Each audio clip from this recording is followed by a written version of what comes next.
बड़ी खास ये परीक्षाएं हैं सेमीफाइनल के समान। थोड़ी मेहनत और लगन से पाओ अच्छे अंक सम्मान। नमस्कार साथियों, स्वागत है आपका संप्रेषण में एसएस में। मैं हूं आपका दोस्त डॉक्टर एसएस त्रिपाठी। साथियों, आज बात प्रैक्टिकल, प्रोजेक्ट और वाइवा एग्जाम्स की। साथियों, ये वो परीक्षाएं हैं जिनमें कम मेहनत और कम तैयारी के साथ भी एक सम्मानजनक स्कोर तक पहुंचा जा सकता है।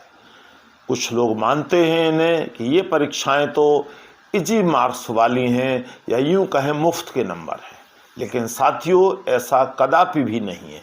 इन परीक्षाओं में भी अच्छे नंबर लाने के लिए कड़ी मेहनत की ज़रूरत होती है। हाँ, आप इतना ज़रूर कह सकते हैं कि मुख्य परीक्षाओं की तुलना में इन परीक्षाओं में पास होना थोड़ा आसान होता है। इन दोनों देश भर में यही परीक्षाएं चल रही हैं और परीक्षार्थी अपने अपने ढंग से तैयारी में जुटे हैं।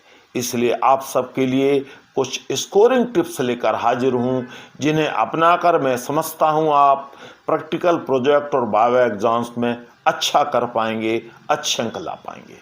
तो आइए साथियों, सबसे पहले ये जानें कि प्रैक्टिकल, प्रोजेक्ट, वाइवा क्यों होते हैं।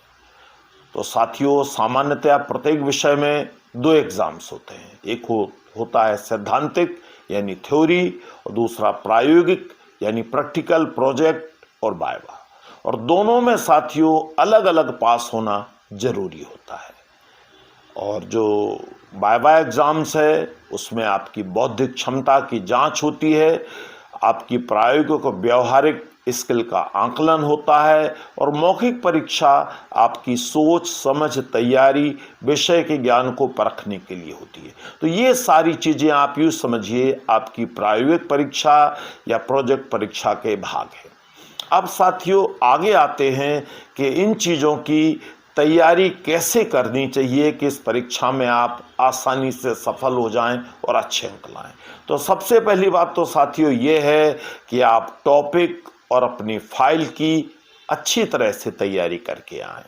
अगर आपके विषय में प्रैक्टिकल रिटन होता है तो रिटन की तैयारी भी अच्छी प्रकार से करके आएं। साइंस और कुछ अन्य विषयों में प्रैक्टिकल करके दिखाना होता है तो आप उसके अनुसार ही तैयारी करके आएं। मौखिक परीक्षा के लिए आप अपने टॉपिक से संबंधित 8-10 शॉर्ट आंसर टाइप क्वेश्चन तैयार कर लें और उन्हें तैयार करके आएं। कुछ सूत्र, नियम, परिभाषाएं जो आपके टॉपिक से रिलेटेड हैं उनको भी आप तैयार करके आएं।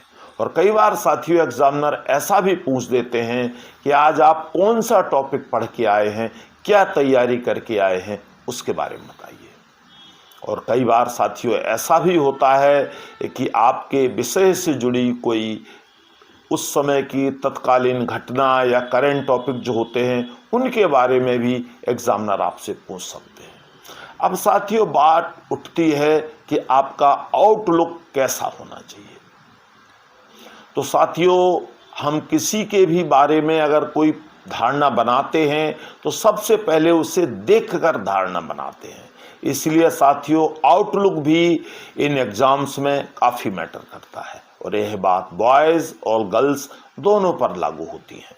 आपका लुक सिंपल स्टूडेंट वाला लुक होना चाहिए। बॉडी लैंग्वेज जो आपकी होनी चाहिए वो कॉन्फिडेंस से भरी होनी चाहिए, और आप में एनर्जी फील होनी चाहिए कि आप बिल्कुल तरोताज़ा और पूरी तैयारी से आए हैं। अब साथियों बात करेंगे कि क्या काम नहीं करना चाहिए जो आपको नुकसान पहुंचा सकते हैं इन परीक्षाओं में। तो सबसे पहली बात तो साथियों ये है कि इन परीक्षाओं में कभी भी एब्सेंट नहीं रहना चाहिए। अगर कोई विद्यार्थी इन परीक्षाओं में एब्सेंट रह जाता है तो आप यूं समझिए कि उसका रिजल्ट लटक गया, और यूं समझिए कि उसकी साल बर्बाद होने की भी पूरी संभावना है। इसीलिए इन परीक्षाओं में कभी भी स्टूडेंट एब्सेंट ना रहें। यदि कम तैयारी है या छोटी मोटी बीमारी है तो भी मैं समझता हूँ वो परीक्षा देने ज़रूर आएँ। अगर वो प्रैक्टिकल देने आएंगे तो मैं समझता हूँ उनके पास होने की बहुत हद तक संभावना होती है। और अगर आप एब्सेंट रहे तो फिर आप समझिए कि आपका रिजल्ट लटक गया या रुक गया। शहर से आप इन दोनों बाहर ना जाएं। अपने टीचर्स दोस्तों के संपर्क में रहें, फैशन करके ना आए। खास तौर में मैं गर्ल्स स्टूडेंट को कहना चाहूँगा कि फैशन करके ना आए, क्योंकि ये चीज़ आपके लिए नुकसानदायक साबित हो सकती है। गुस्सा, बहस, अभद्रता से बचें, भीड़ न लगाएं। बार बार जिनके वाइवा हो जाते हैं वो स्टूडेंट नंबर पूछने आ जाते हैं कि जी मेरे कितने नंबर हैं। तो यहाँ मैं स्पष्ट कर देना चाहता हूँ साथियों कि जो नंबर एग्जामिनर देते हैं वो बड़े गोपनीय होते हैं और वो सीधे बोर्ड को जाते हैं। तो मैं समझता हूँ इन टीचर्स को भी प्रायः ही नंबर पता नहीं होते, इसलिए इसके लिए परेशान ना हो, वो सीधे बोर्ड्स को जाते हैं। अब बात यह है साथियों, क्या बातें ध्यान में रखना चाहिए जिससे आपका वाइवा प्रैक्टिकल अच्छा हो। सबसे पहली बात तो यह है साथियों कि आप घबराएं नहीं, आत्मविश्वास के साथ जाएं, क्योंकि साथियों ये वाइवा या प्रैक्टिकल है आपका 8-10 मिनट का खेला है बस। तो अपने आप को मजबूत बनाए रखें, विश्वास बनाए रखें खुद पर। एग्जामिनर की बात ध्यान से सुने। जब एग्जामिनर आपसे कोई क्वेश्चन पूछते हैं तो कई बार विद्यार्थियों का ध्यान उधर नहीं होता है और वो समझ नहीं पाते हैं कि क्या पूछा है। तो आप उनकी बात ध्यानपूर्वक सुने और जो अपने उत्तर दें उसको भी साफ और स्पष्ट आवाज़ में थोड़े से विनम्र ऊंचे स्वर में दें, ताकि एग्जामिनर आसानी से वो बात सुन सकें। और इसके अलावा साथियों, यदि आपको कोई क्वेश्चन आता है तो ज़्यादा उतावले ना हो, ओवर स्मार्ट ना बने, क्योंकि ये चीज़ें आपको नुकसान पहुंचा सकती हैं। और जो ज़्यादातर क्वेश्चन हैं वो आपके प्रोजेक्ट फाइल जो है या जो आपका प्रैक्टिकल है उसी के आसपास होते हैं, उसी से पूछे जाते हैं। अगर कोई क्वेश्चन आपको नहीं आता है तो आप बड़ी विनम्रता से, शालीनता से सॉरी बोल दीजिए। और कई बार साथियों ये देखा जाता है कि ये प्रैक्टिकल, प्रोजेक्ट और वाइवा के एग्ज़ाम्स फ्यूचर में बड़े फ़ायदेमंद होते हैं। तो आप जानेंगे कि क्या फ़ायदा इनका हो सकता है। तो सबसे पहली बात तो ये है साथियों कि जो आने वाले आपके फाइनल एग्ज़ाम्स हैं इसी क्लास के, उनमें आपको फ़ायदा मिलेगा, क्योंकि इस फाइल के माध्यम से आपके 1-2 टॉपिक अच्छी तरह तैयार हो जाते हैं। आगे की पढ़ाई में आपको इन नंबरों का फ़ायदा मिलेगा, कैरियर में मदद मिलेगी। और जब आप जॉब के लिए जाएंगे इंटरव्यू देने, तो ये वाइवा एक प्रकार से मिनी इंटरव्यू का रूप होता है, तो आपको थोड़ा सा आसान लगेगा वो इंटरव्यू।